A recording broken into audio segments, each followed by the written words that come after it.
When you're working with somebody like Scott Morris when he was starting, a younger creator that needs more help, I've learned so much from them and from Frank, where I can then take that information and feed it to them and get them to understand it in a polite, nice sort of way.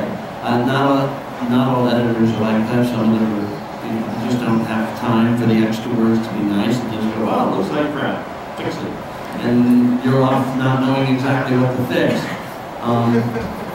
But it's an art form, and you really, an editor is a best friend, a worst enemy, a money lender, whatever it takes. I've had to, I won't name names, but I've had to call somebody's parent once to say, your son is behaving rather poorly.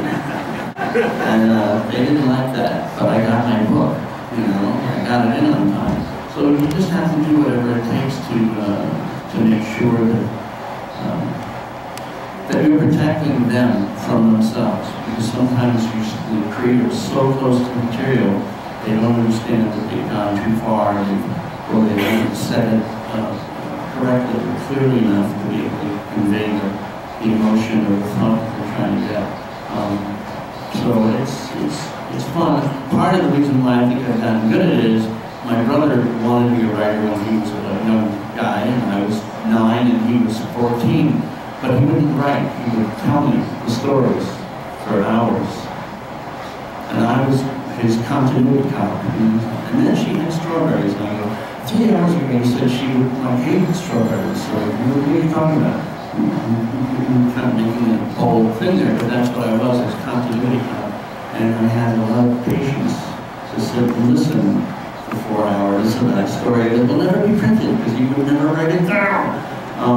So that was the kind of the beginning of my understanding. And then he turned me on to reading at a very early age. I mean, I'm very young, I think, whatever.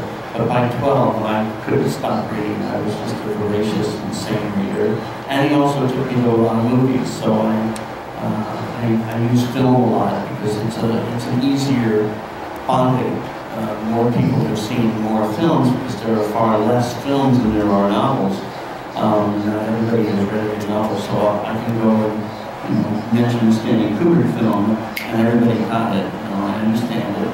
And actually, one of my favorite mantras, one of my favorite quotes is from Stanley Kubrick, who is obviously was a guy with huge, huge intellect, and very, very bright guy. But when it came to art, when it came to story, my favorite quote of his was, "It's not in the think of the thing, it's in the feel of it." And that's ultimately what every creative person wants to do, is to make you feel, make you understand. And for me, really, Day Tripper was another one of those great happy accidents. Because there were a few pitches that he sent, now he sent me another pitch ago.